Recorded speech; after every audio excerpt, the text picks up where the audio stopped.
listen to this stooge over here and rant about everything NFL and probably a couple different things, especially when you have guests. When I have guests, we're going to talk about a whole bunch of kind of what their life's about, not what I'm doing right now. But for right now, if it's just me, probably a lot of just NFL. But before we get started, if you guys haven't, go watch the series Band of Brothers. I mean, please do so. This is absolutely awesome. I mean, this series is absolutely mind-blowing, really, and gives you a taste of what exactly those guys went through and what Easy Company actually went through during World War II. And, beware, a lot of blood, a lot of gruesome stuff you see, but hey, definitely worth the watch, okay? One takeaway from that series would, just definitely kind of like what I'm doing, just live your life, do what you got to do, live in the moment, not in the past, not in the future, because you can't control anything like that. But just take one day at a time, slowly improving yourself, not giving a shit what other people think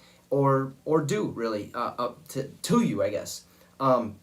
But another thing, like just take that one day, I guess, at a time, because every breath is priceless. But with that being said, we are going to get to some football because I don't want to talk about that too much. Just go watch it. You won't regret it. I loved it. Many of you have probably already watched it. But let's get to some football. Are you ready to get your fix? Well, to get started, like I said yesterday, we are going to talk about the Pittsburgh Steelers and what they kind of are looking like going into this season. Now, last year, kind of a, rocky year. I mean, you started off awesome, 11-0, and then, you finish the regular season 1-4, and then you lose your playoff game against the Browns in the wild card round 48-37. Okay, they had a couple struggles, and the major one, actually, the one thing that actually held these guys back from doing anything better during the regular season and in the postseason was their receiving, okay? And the main reason was because of their drops and how many drops they actually had, okay? Now, the drop rates between all of their receivers, Deontay Johnson, 13.7% he dropped. James Washington, 11.8. Eric Ebron, 11. James Conner, 10.3. Claypool, 6. And Juju, 3. That is a lot. That is way too many passes to be dropping, especially at those rates. You can't drop 13 or damn near 14% of the passes that are thrown to you. You're not going to win the ball game when your receivers flat out can't catch the ball. Okay? If you also take a look at it. So when Big Ben, 2 years ago he played in 2018, I should say. I guess no, now that'd be 3 years ago. So 3 years ago he played the full season, and then 2 years ago in 2019 he barely played. He had an injury. I can't remember exactly what it was. But in 2018 and 2019, he had a combined 26 drop passes from his receivers. Then you look at last year. Okay, this is kind of astonishing. 41 drop passes from his receivers. Kind of ridiculous, if you ask me. Okay, with TikTok coming out and all that social media stuff going on, people want to make their own platforms. People want to do them. And I understand that. They have to be able to be themselves. They have to be able to do what makes them happy, just like all you guys. Like, going back one day at a time. Do what makes you right, or do what makes you happy. But with all that, I don't think this team and that wide receiver core was mentally prepared to play football. Yeah, they were there. They're really good athletes. They can get the job done. But they're just not mentally prepared to go do that. I think Juju's a little too worried about his Twitch and about gaming and about the TikTok. That also could be a whole, I could be completely wrong, and the dude's always working out, obviously. You kind of see it a little bit, but he does make it known that he is about the people, okay? He wants to be with the fans. He wants to interact with them, have fun. But when is too much enough? Because you go look at last season, starting 11-0, awesome season, start dancing on the Bengals logo, it was Bengals or Browns, and then you start losing. Start getting a hot head, start thinking you're the best in the league. Doesn't quite work in the NFL. Maybe high school, a little bit in college. No way in hell that's going to work in the NFL. You're not going to be consistent enough or good enough to make the playoffs and actually win a lot of games and go far, win a Super Bowl. like the Pittsburgh Steelers are known for doing, at least in their history. Now, with TikTok and all this social media stuff that they're doing, that shouldn't be too much of a problem. It really shouldn't. You should be able to do that and then block it out and still perform at the best of your ability. Don't bring that shit onto the field. You see a lot of NFL players who off-season is when they're on social media, making or doing all those tweets, doing the TikTok, doing everything. But you see a lot of them go away from that during the season. They put a pause. They have somebody else handle it, or they just don't go on there at all. Tom Brady does it. And there's a lot more. That was the one that popped in my head off the bat. But like I said, it shouldn't be a problem. You should be able to flip the switch, turn it on, turn it off. You're an athlete. Okay, if you want to do that on the side, go for it. And if you want to do that for your main thing, go for it. I ain't holding it against you. Just pick one, or flip that switch on or off. Off the field, you can be, yourself, you're whatever you want, but then on the field, you go be a dog. Don't bring that shit on the field. Okay? Now, with that being said, Big Ben, a lot of us were kind of, at least I was thinking, that Big Ben, there was a big possibility that he could retire. And that wasn't the case. And I think the reason that wasn't the case is because of last year, starting 11-0. Big reason he decided to stay and come back and still is with the Steelers. Now, with that being said, this might be his last year, and I'm pretty sure it's going to be. Dude's getting up there in age, played a lot of football, close to 20 years in the NFL. So don't be surprised if they go get a quarterback next year.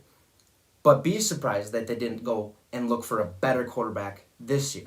Okay, because one guy that they signed for a quarterback this offseason played for the Washington football team. We talked about him yesterday about when I was talking about Urban Meyer and the Jacksonville Jaguars. Dwayne Haskins. Pittsburgh goes out and says, hey, I need you. You really need that? You got Big Ben, who's about to be done. Now, this might just be a security blanket for next year because there is a lot of good prospects. I just looked. Of the top 25 right now, early prospects, 10 of them were quarterbacks. So there's a lot of prospects coming in the next year's draft that this is probably the direction they wanted to take right now. Just get somebody to be back there just in case Big Ben gets hurt. It's not going to be, he's definitely not going to start. If the dude starts, wow, something's definitely not right in Pittsburgh at all. And that could be scary if Dwayne Haskins goes out there and starts. But at the same time, you never know. The dude can all of a sudden turn it on, and like I said, that switch, he could flip that on, and now he's a baller. Because this would be his third year in the league. So, with that being their security blanket, then they wanted to take it one step at a time. Their defense, absolutely stellar. We'll get to them in a little bit. So, instead, they go out and draft a crucial piece, okay? With the 24th pick in that first round, they take Najee Harris. We were going to talk about this last Thursday. Okay, this dude, probably the best prospect coming up. Between him and Travis Etienne, they're really equal. I think Travis Etienne might be a little bit better, but I think Najee might have a better career in the long run. But who knows? But Najee Harris, okay, 6'2", 230 pounds. Pretty big dude, at least in the backfield.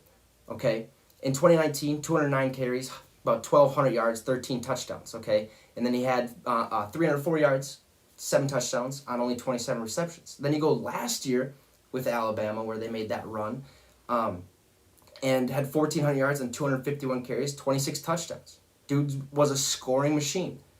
Okay, he didn't do too much on that receiving side. He had about 20 more catches, about 100 more yards, but he started really turning into that running back, that guy that we all knew he should be and how he should kind of present himself going forward, especially when he's about to play NFL football. That's what he needs to do, and that's what he did. So when I was looking through the film, one thing really stood out to me. Okay, he's very, very strong. Now, there's a lot of guys in that first round that are obviously going to be strong and can do it all, but it's because they're the best, obviously, or those teams thought they were the best. But this guy's very strong. He's going to run right through you. He's going to literally punch up the gut, and if you get hit by him, you're probably going to get the wind knocked out of you, and it's not going to feel good. Now, another thing is he doesn't make crazy cuts, okay? He's not like a Travis Etienne where he's going to go up there and needs an inch of space. He's just going to run right through you, okay? But if he does try to make a cut, he has the ability to make defenders miss. And that's a big, big thing for running backs. And even if he doesn't have to make those cuts, like I said, he's just going to run right through you. And that's going to at least make his momentum with how big he is, it's going to at least take him forward 2 more yards. Unless you're way bigger than him and you just got a bigger motor. But with that being said, obviously with the cuts, he's not going to be quick. He's not super, super fast, but he does have that speed where he has the ability to break out, where the defenders are probably going to more likely kind of catch up to him, or he's going to catch those defenders that just can't get any closer to him. But one thing he does remind me of, and you can take this however you want, but he reminds me a lot, and I mean a lot, of Derrick Henry. Okay? Probably not as big, obviously, but just the way he runs and the way he presents himself. This guy is out there to ball. He's a dog. He's got it in him. He went to Alabama. Okay, I'm pretty sure instead of his last 2 years in 2018 and 2017, if I'm right, he didn't really play too much because Alabama, when you go there, you sign there to sit, to learn, and then all of a sudden you play. And that's why they're so good, is because they're able to bring in these 5-star recruits at all times. Now, one of the main reasons I said he reminds me a lot of Derrick Henry is because he's able, his stiff arm is really, really ridiculous. And that's one thing that Derrick Henry is very, very good at. Now, the stiff arm obviously is his go-to move. Okay, his cuts are not that good, his spin move's not going to be that good, but his stiff arm is. And that's because of just how strong he is.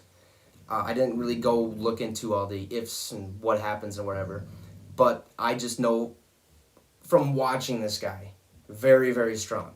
If he has any little bit of room, if he has about a yard separation between defenders, he's going to put out that arm and stiff arm you. And whether that's a Derrick Henry throwing you 10, 15 yards out of bounds, or if that's just so that he can get a couple more yards before somebody else comes up to him and catches him, he's still going to do that. That's his main move, and he's very good at it. And that's going to help, the Steelers out a lot, especially in that backfield. Now, kind of going away from Najee Harris, because that was a pretty good pick, because to me that's like them, going back to that Le'Veon Bell era, where they had a stud running back, could really do it all, receive, run, even though Le'Veon Bell was more of a cut guy, could make unbelievable cuts and find the biggest holes ever. Where Najee Harris comes in, it's kind of like a Derrick Henry, but brings that same kind of, intensity to the game. Now, like I said, we're going to go away from that, but back to their wide receivers. So as long as their wide receivers figure their shit out, the Steelers are going to be just fine this year. They're going to be just like we've seen them in the past. Okay, we know, I think Mike Tomlin hasn't had a losing season in 14 years. 14 straight winning seasons.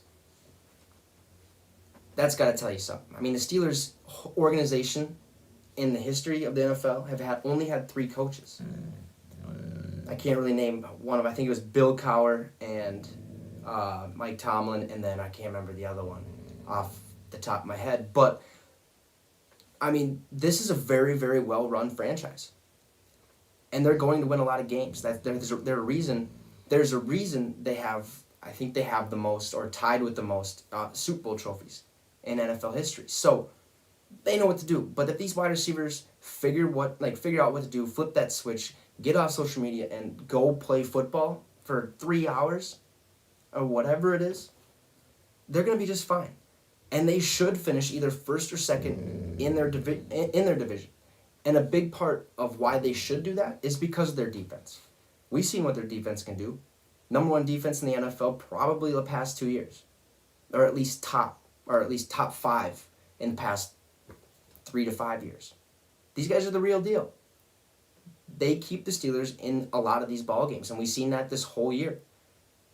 That 11-0 start could have easily been broken if that defense would have just stopped playing insane, but they didn't. And I'm pretty sure they were number one in takeaways, number one in sacks or something close to that. T.J. Watt was a ridiculous animal out there, making play after play after play. The dude led his team with sacks as a linebacker, which, he does, obviously, as a linebacker, you're going to blitz, you're going to have a lot more open holes than a defensive lineman would. But, still, you'd think an end or one of your edge rushers would have more sacks, but T.J. Watt did. But, hey, if that defense continues, which they will, I have no doubt about that, to play like they have, and their wide receivers just shut up and, not really shut up, but just kind of tune all that stuff out for a second, couple hours, play that game, and then go right back to it. I don't care. Do what you want to do. I really don't care. Don't bring it on the football field, though. Okay? It's just, as much as a lot of fans probably like it and, are intrigued by it, it's not helping your team any. Okay? Hell, I'll go watch Juju on Twitch if I feel like it, see what's hanging on. I don't care. But, like I said, flip that switch, play football. Okay, so another team that we've seen kind of take another big step, actually not a big step, a gigantic leap for mankind, you know what I'm saying? Like one of those. And that goes right back to the Washington football team. Okay, and I bring them up because Dempsey kind of brought them up to me yesterday or the day before, right? I think 2 days ago when we were talking about Julio Jones. But before we talk about that, other than having, a shitty name, I don't know how they chose the football team, even when they hired a specific person to take over that name change. You don't have to change the goddamn colors. There's plenty of reliable names out there that you can use that color scheme with. One name that popped in my head was the Red Tails. We talked about this last year. That was a good one. I've heard Generals and all that, but that just seems too Madden-ish. When you can go create a team and you got the Vipers or something stupid like that, or the Tiburton Shark. I don't even know why they called them Tiburton, but that it just really kind of surprised me that they couldn't figure out a good name. This is just a filler, I think, for now. It's obviously, hopefully going to change. I swear, if this stays for the future. Oh my goodness. I'll eventually grow to like it, but come on, you can do better than that. We all know you're a football team. Wait, you're a soccer team? No, you play football, obviously. But other than that name, they surprised the hell out of not just me, and I'm sure a lot of you last year. That division was absolute garbage. Bad. And the Cowboys still had, minus their defense. Their defense wasn't that good. They got rid of a lot of pieces. But that offense still had Andy Dalton come in and step up for that Dak Prescott. They still should have been able to do something. Okay? Then you got the Giants. Saquon Barkley's hurt. Daniel Jones, the one trying to go out there and make plays. The dude had an 80-yard run that he, tripped and fell against the Eagles, and that was. I honestly thought he should have been gone, but he tripped on air, and hey, that happens. Happens to the best of us. Hell, it's happened to me. I'm sure it's happened to many of you. You're just walking, and all of a sudden, bam, you fall. Oops. But you look at the Eagles. They had a huge issue last year with head coaching, quarterback problem, defense. The running backs they're good enough, but they were riddled with injuries. They didn't have a solid guy back or in the backfield at all. And with that, that's the reason Washington was 7-9 and made the playoffs, won their division. Who would have thunk? Yeah, I said thunk. That the Washington football team would win that division. Yeah, granted, that it couldn't always happen. It's never going to be the same. But you'd expect either the Cowboys or, the Eagles to win that division. You're not going to expect Washington, who's been pretty bad for the last 10 years, to win that division. But they did. They go into that wild card round. They face the Super Bowl champion Buccaneers and damn near beat them. damn near beat them. If it wasn't for, the turnovers at the end of the game, Washington could have won this. Now, I'm not saying they should have won, but they definitely could have won this game. Now, how it would have went after that, probably not good. But the fact that Taylor Heineke, who played for the Vikings, came in there and shocked the world, showing that, hey, I can play, was phenomenal. I loved it, and I'm sure a lot of you guys loved it. Like, it's one of those moments where you're like, holy balls, dude. Like, all right. I mean, even Chase Young was like, he's like, this guy can ball. Like, I want Taylor Heineke, and a lot of them, went to the front office, and the head coach said, like, I'm pretty sure a lot of them went to the front, said, we need to keep this guy just in case, because we really don't have a good situation over here, with Dwayne Haskins and all that. So, keep this guy just in case, because if we're able to make another run like that, we might need him. Now, like I said yesterday, I'm pretty sure he's like a Case Keenum. Okay, you're probably only going to get that one time out of him. Okay, or twice. But that's about it. But who knows? Nobody really knows. This guy could all of a sudden just start flourishing. But, they lose that game, 31-23, and now it's the offseason. Okay? And they didn't have a stellar offseason by any means. Okay? They had that quarterback problem, like I mentioned. Yeah, they kept Taylor Heineke. They signed him to I'm pretty sure, a one-year deal, if I remember. But they go out and sign Ryan Fitzpatrick. Played for every goddamn team you can think of, really. But a very, very good backup. I mean, I'm talking like Josh McCown type backup. One of the best backups you could possibly think of. The dude went to Harvard, smarter than nuts. Like, he's a very reliable, not consistent quarterback. Because even 2 years ago, I remember when I was working, I told a couple of my associate, or our, how do you want to say it, companions or, acquaintances there, that, hey, watch out. Fitzpatrick may have won 4 games and for the Buccaneers and all this, but I'm telling you, that's all you're going to get. And after that 4th game, he's going to be garbage. And he was garbage. Well, you go to Miami last year, right? They draft Tua Tagovailoa, who we all kind of knew for a little bit that he wasn't going to start. He had that hip problem, a lot of injuries in college. And Ryan Fitzpatrick starts, and you can see that he's not going to be like that stud starting quarterback. He makes a lot of mistakes. He makes a lot of dumb throws. But when he does succeed, you're like, okay, heck yeah, let's do it. And to do it with the Miami Dolphins team, who is steadily going up on the rankings, was nice to see. That he can still play and still be a prominent piece, be a leader, be a veteran, and teach these young kids how to play. And that's what Josh McCown did. Okay, but other than Ryan Fitzpatrick signing, okay, that wide receiver core has Terry McLaurin, and that's about it. So they go get the Carolina Panthers wide receiver, or former Carolina Panthers wide receiver, Curtis Samuel. This is going to add a lot of depth and a lot of big-time plays, especially if, Ryan Fitzpatrick can sling that ball.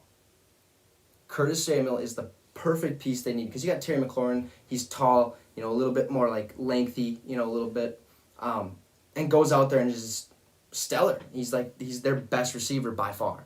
Like, there's mounds before you can get to the next, okay receiver on their team. But they go out and they get a very, very good, how do you want to say it, counter piece to him, or, another puzzle piece to the wide receiver core.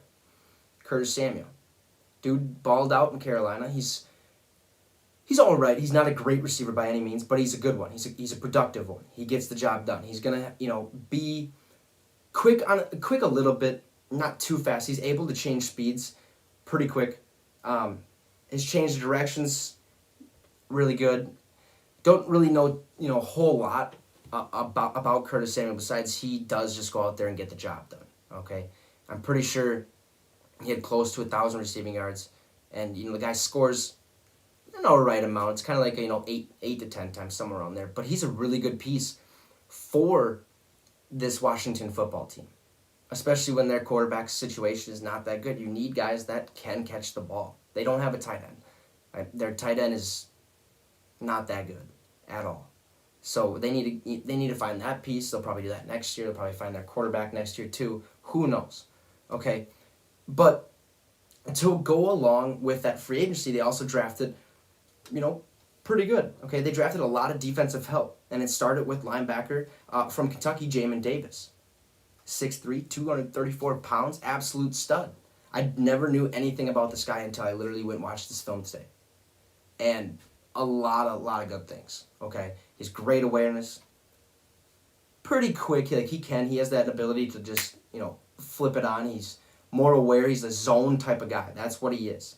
He's going to either be manned up on the running back, or he's going to go out to that zone, either right or left side, and he's going to read that quarterback, and he does it really, really well.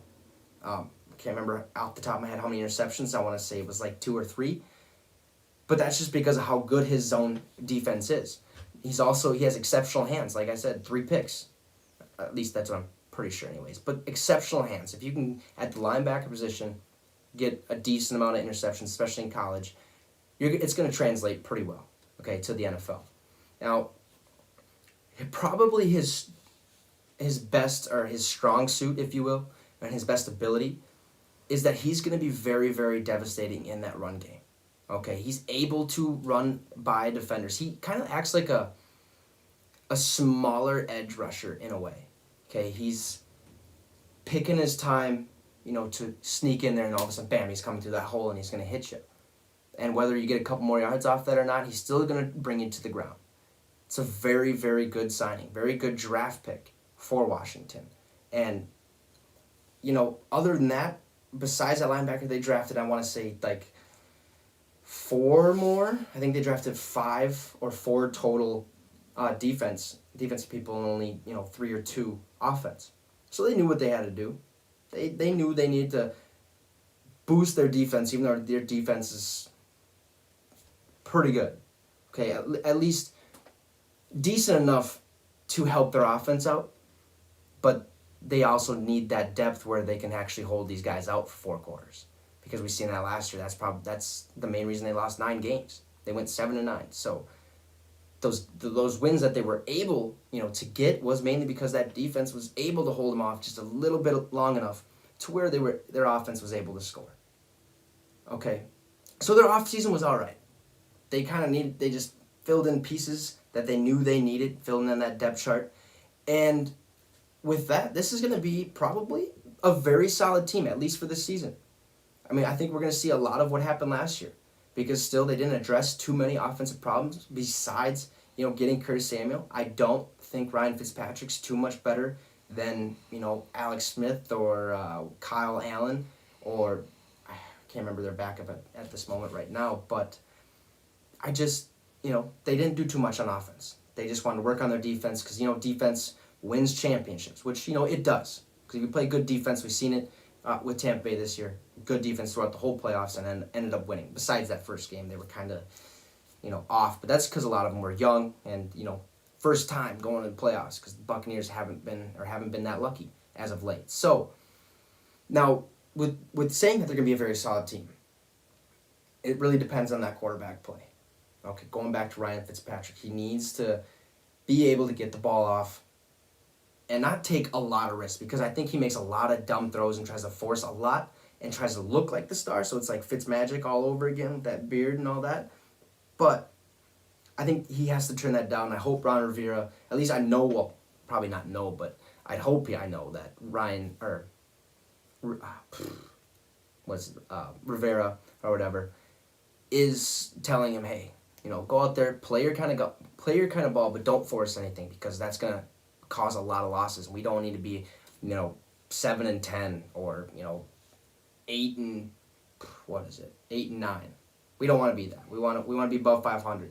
Okay, so now their offensive line is all right, not the greatest. I mean, you don't really, when you look at their names, you're like, all right, they can probably get the blocking done a little bit, but they're not that great, and they could also play a big part if they lose or win. And that's another big part of why they lost last year. That offensive line just wasn't able to hold off defense long enough for the quarterback to make a play, long enough for, they'll be all right, but they're probably going to be a big part of, or a big part why Washington loses games if they lose them. Now, going back to that Julio Jones thing. So my buddy Dempsey mentioned on a comment on my video, he said when I was talking about Julio would be a good fit with Ravens, he said Julio Jones would be a good fit for Washington. And I like that. I do. I really do. Because that adds, hype. That guy who's going to go out there and get you 100 yards a game, maybe not score all the time or that efficiently, but he's going to get you down the field, and that would help Washington out tremendously. Because that also helps make up for that quarterback play where Julio Jones can make a lot of plays happen that probably shouldn't happen. So that would honestly help them out a lot, especially that defense. Defense will be able to take a breather a little bit, like not go full bore all the time, even though they should. But that would help tremendously. Julio Jones going to Washington, I'm sure they have the money. I don't think they have too many stars over there besides that defensive line, which we'll get to here in a sec. But that would help tremendously. If they win a lot more games, probably try to take that number one spot again. But that also depends on the other teams in their division. But defensively, for the Washington football team, watch out. Watch out. With the addition of Chase Young last year, he became ridiculous. This defense it was like literally the missing piece of a puzzle that you found after 2 years. You're like, oh yeah. And you put it in there, and now it's starting to click. Now you're like, okay. He helped this defensive line be one of the arguably be the best defensive line in the NFL. That was last year, okay? Now I'm saying that they are probably 1 or 2, just mainly because that San Francisco 49ers defensive line is stellar. They were all hurt last year, so we didn't see too much of that, but watch out for them this year. But I got Washington as at least top 3, right now top 1, because of what I seen last year. Okay, that's basically what I'm going off. Their defensive line had Chase Young, Montez Sweat, Jonathan Allen, Darren Payne, and Matthew Ioannidis. Okay, that's 5 people, and I'm pretty sure there was about 3 or 4 other guys that were still there that were decent enough that they could give these guys a break if they needed to for a play or two. And that's why these guys are so good, is that they're able to be fresh at a moment's notice and go in there and just play football. Go in there and attack the quarterback. That's their job. Go get the quarterback, go get the running back. Do what you got to do. That defensive line is crazy. Very, very good. Now, other than that, their secondary isn't all that stellar. They have I think it was Kendall Fuller is as one of their corners, but other than that, they don't really have too many guys out there that can make plays. You're obviously going to see them make some plays, but definitely not the guys that you'd think you'd want. And that could be detrimental to the passing game and their passing defense. But hey, they kept a lot of those guys around. It's year 2 being together for a lot of them, whatever it is, but being that they kept a lot of these guys, it's going to help them play a little bit better, at least together, okay? And that's why they made sure to keep them around, because they knew that they were going to try to, add more depth to that defense, and then look for, next year in the 2022 draft to go get those offensive weapons, go get the guys they actually need. And I think Washington did a really good job. I think Ron Rivera, that was his name, forgot it, just said Rivera, my goodness. But Ron Rivera did a very, very good job, okay? Especially, coming from the Panthers, going to a different organization, battling cancer, doing all this, and now he's like, all right, let's start piecing these puzzles together. This could be a good team, and we're going to bring that team back. But hey, like I said, I'd expect Washington to either win their division again. Hey, but a lot of you probably don't agree too much with that. But we've seen what the Cowboys do. They're either super good or they're not that good at all. Sometimes they miss playoffs. Eagles are hit and miss. Now they're kind of going on the downside. Who knows? The recent additions of Devonta Smith, Jalen Hurts from last year, Jalen Reagor could have a breakout year and stuff like that. But I'd expect them to either win their division or get at least second in their division, because this is a really, really good football team with a stellar defense and a lot of heart and pretty young. So Washington is the real deal, so just watch out for them.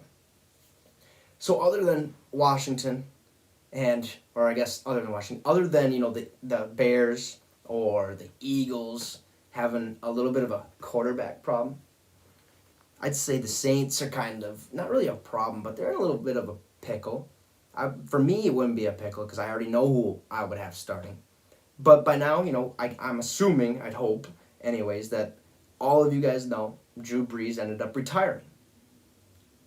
Now, he did post those workout videos, trying to fool us, thinking he's just getting ready. But the dude also came out after he announced his retirement and said he was dealing with a lot more injuries than we even knew of. And I'm pretty sure it was a list of like 40-some injuries, like 41 other injuries that we really didn't know, which is like mind-blowing. For him to go out there and still do what he did, kudos to Drew. And I'm telling you, Drew Brees is one of the, him and Tom Brady is, they are the perfect, quarterback that you would want. You know what I mean? They go out there and they just get the job done. Now, granted, Drew doesn't have the Super Bowls, but you don't need Super Bowls to prove that you're a Hall of Famer and to prove that you're great and that you're one of the best at what you do. Okay? This guy, Hall of Fame type career, obviously. Over 80,358 yards on 7,142 completions. He threw 67.7%. 571 touchdowns. That's second in the NFL behind Tom Brady. He was first for a little bit last year, but not anymore. And he has 243 picks as a quarterback. And to go along with that, 13-time Pro Bowler, Super Bowl MVP plus winner against the Colts.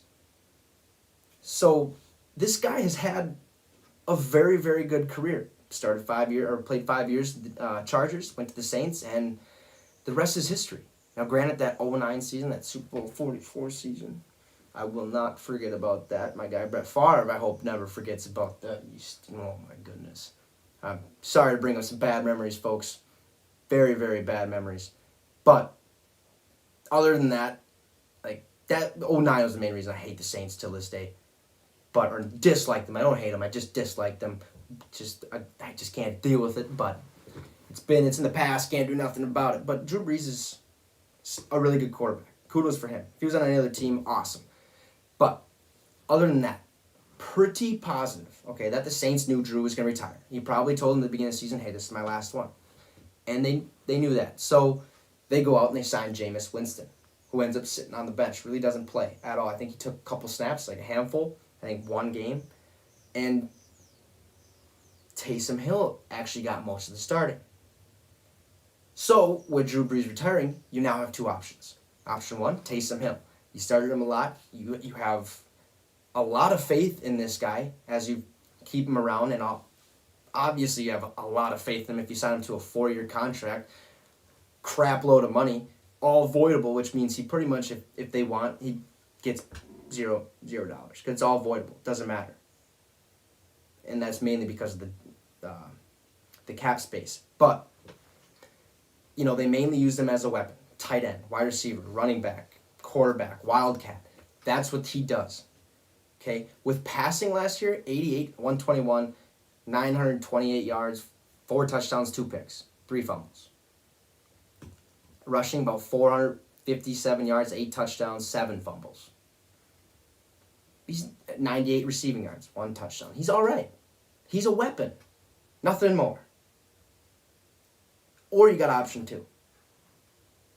And you signed him for a reason. At least I hope you signed him for a reason. And that's Jameis Winston. Not much, to go on other than his time with the Buccaneers, where in 5 years he averaged about 3,900 yards, 24 touchdowns, and about 17 to 18 picks. So yeah, that touchdown to interception ratio needs to be fixed, and I think it will. Mainly because he did have LASIK eye surgery. And from what I know, at least, from what I've heard, like Pat McAfee, when I was watching his show, he said that he got LASIK. And that was a long time before, Jameis Winston got it. So times have changed. It's probably got a lot better. And he said as soon as he was able to, take off whatever it was that he was wearing, he said it was night and day. Like, night and day. He couldn't see, and then all of a sudden he could see better than he's ever, seen before. It was incredible, he said. So, What does that mean for Jameis Winston? Is it a lot better? Who knows? We can't see out of his eyes, but I'm assuming it's a lot better. There's a reason he threw 30 picks last year, 33 touchdowns, 30 picks. He joined Brett Favre in that category. So that's going to help him a lot, okay? Now, this would be my choice. Jameis Winston, obviously. He's a former number 1 overall pick. Takes chances, maybe a little bit too much, but I also think that could have been because or due to, the Bruce Arians, playbook and his play style, because we've seen Tom Brady make a lot of mistakes this year. And I think that's just the way, that playbook works out, is like you just get confused a little bit where guys are supposed to be, and maybe they're too close to each other, where there's too many defenders, and that's probably where the mistakes come from. But the other reason this is my pick is because he's not an all-around player like Taysom Hill, who can continue, if they start Jameis Winston, to add support with the other weapons that the Saints have, like Michael Thomas, Alvin Kamara, Latavius Murray, Emmanuel Sanders, I think, is there again, or there now. Taysom Hill is a weapon. He needs to be used as a weapon.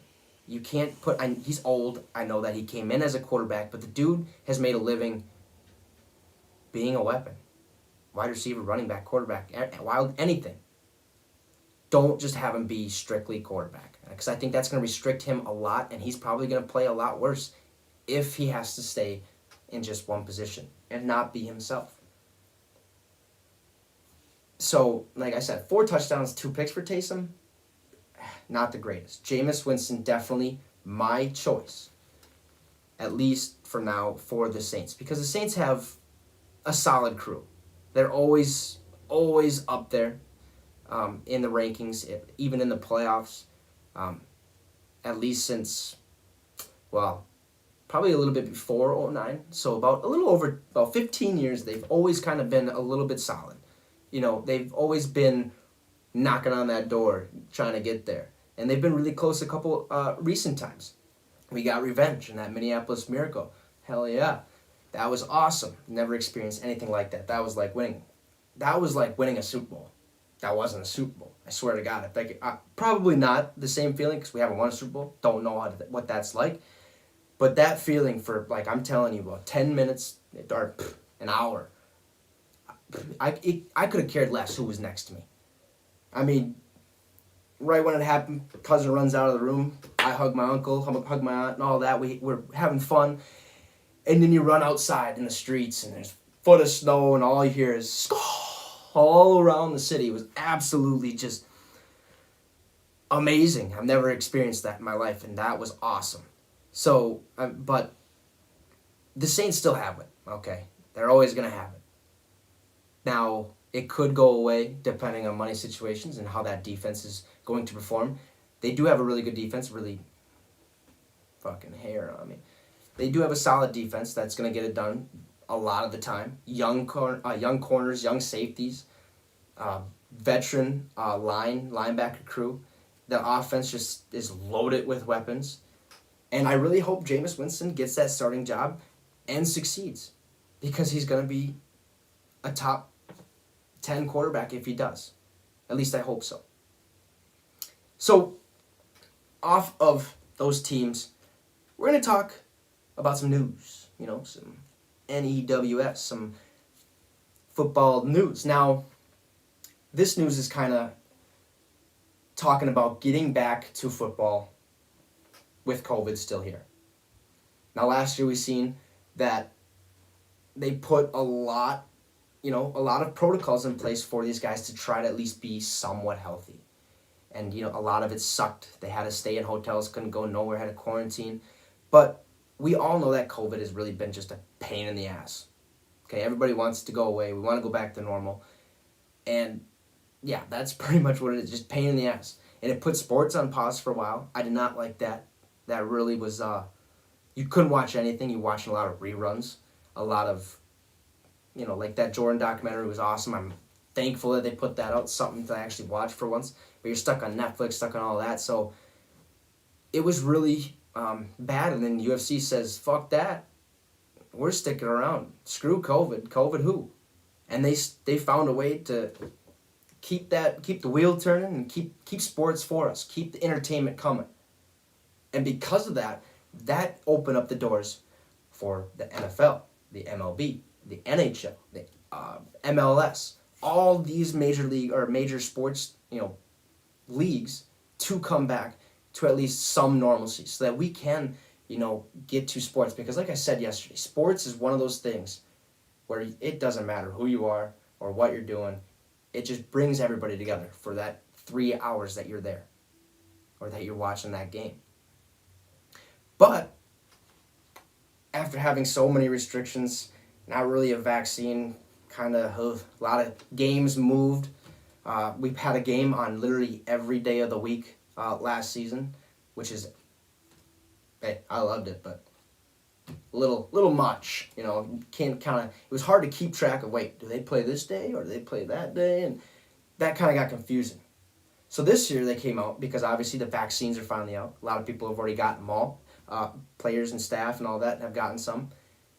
But now there is like less restrictions somewhat, okay, for COVID-19. Now, all of this news I kind of got from Tom Pelissero, who is a NFL reporter, and I trust a lot of the things he says, obviously with being one of the main reporters with Adam Schefter and Ian Rappaport. So what he came out on Twitter, and he said that the NFL informed these clubs that they should offer vaccines to all the rookies at the upcoming minicamps, okay? And then highlight to all players that vaccines may help players avoid missing practices, games, and, therefore have a competitive impact for that club.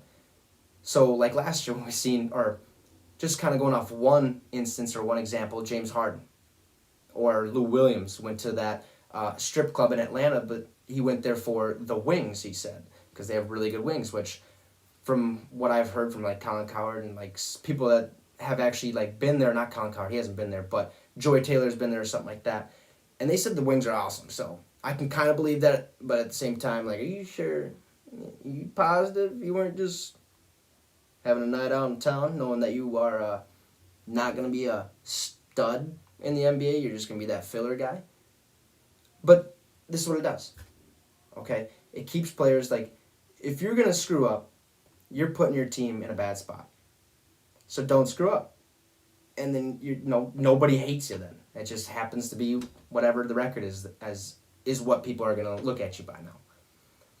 Now, he also said, Tom Pelissero, that players and staff, okay, who are not fully vaccinated, that means getting your 3 shots, will be required to have a COVID test every single day and cannot do group activity while awaiting results, which means they're going to have to be quarantined. Now, players and staff who are fully vaccinated will only be required to test only once a week with no such restrictions. They can do group activities while they are waiting. I think the results is what it's kind of saying. I'm not 100% sure on that, but that's what I'm getting from that report. But this is going to help a lot. It's going to be a kind of an incentive, like, hey, if you want to do some stuff with the group, get the vaccine and get fully vaccinated. I'm not really sure how long you have to wait in between vaccinations. I haven't really looked into that, but that's a good thing, okay? The protocol, they get that vaccine, now you don't really have to quarantine. You don't really have to stay in hotels. A lot of these players that had to play during the COVID season are probably going to, take up on that. Like, hell no, I ain't staying in a hotel all goddamn week and can't leave. Not going to happen. So I bet they're going to go out there and get their vaccines, at least I'd hope so.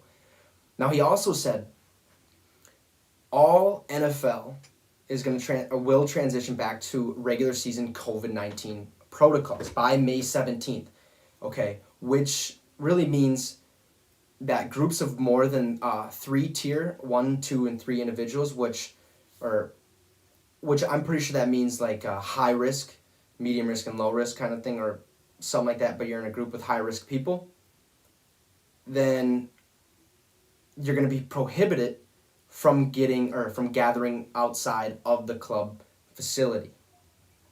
So if you are high risk, you cannot go and, be with your teammates outside of the facility at all, because you have to be tested, you have to be quarantined, because you don't know, because you can spread that virus like it's nothing. We've seen it already multiple times. It's still happening. We're trying to get a little control of it, which I think we actually are. There's a lot of stadiums open up to full capacity. But other parts also of this regular season COVID-19 protocols, like I said, May 17th is when a lot of them start, but some of them are also going to start May 14th for like the clubs with rookie mini camps that are that weekend. I'm not sure. I went and looked, and it kind of looked like a lot of them start on the 14th, and there's only a handful that start on the 17th, like 5 or something like that. But just know when they get rookie mini camps coming in, that's when these COVID-19 protocols are going to take place, and that includes max of 15 players in only one weight room. So, I mean, you got, I think it's like 70-some players starting out. But rookie minicamp is only rookies, so that'll be a little bit easier to manage because you only got the drafted and the undrafted free agents that come in. And then you can also have no club organized social gatherings, which means like outside or, you go into the facility and all you are together in one big group. Can't do that. There's no in-person player media interviews like we've seen after games where they're in the stands talking down to the guys that are on the field. We're not going to see that during minicamp. And you can only have a max of 5 tryouts or visits per week. So I'm pretty sure that means one guy, so one guy a day, and you can have 5 of them for that whole week. So that's not too bad. You got 7 days a week. You can do 5 times. So you got some options. A lot of teams probably won't do too much with that right away. We're seeing it more right now than I think we're going to see later. A lot of teams are starting to bring in these guys to try out, especially a lot of veterans, a lot of free agents to see if they fit their team. But for the most part, I think, obviously we need these protocols in place because I sure as hell don't want any of the sports leagues to go away again. That sucked for, 2-3 months that it was gone. It was, it didn't really suck too bad, but it sucked enough where it was just annoying where I turn on the TV and I'm like, well, what the hell am I going to watch today? SpongeBob or Forged in Fire for the 15,000th time or something like that. So these protocols, they need to keep them going. Obviously get people vaccinated and all healthy and ready to play some football because, that's what we're all waiting for. That's what I'm waiting for so I can get my fucking fix for once. But hey, this is going to be a good football season. I think it's going to be a lot. We're going to see a lot and hear a lot less of this COVID-19 protocols. There's probably going to be obviously a couple people who get it. That's just the way of life. But I think we're ready to get back to a little bit of normalcy, especially with this football season. 17 games, get one more week. That is awesome because I'm telling you, every year this season seems to get faster and faster and faster, and I do not like it. God damn it. I want football to be like a year long in my mind kind of thing. Not like them play all year long, but just have it feel like it was a year. Not just like feel like it was a week. Because that's what it felt like last year. It was there and it was gone in a blink of an eye. But, hey, like I said, we're ready. We're ready to get back to a little bit of normal, ready to see this football take place. And with that said, that's all we got for you guys today. Now, hopefully you all continue to tune in, to get your fix. But, hey, we've only just begun. Small steps. It's one small step for man, one giant leap for mankind or something like that, stepping on the moon. But, that being said, thanks for watching. We'll see you tomorrow to end the week.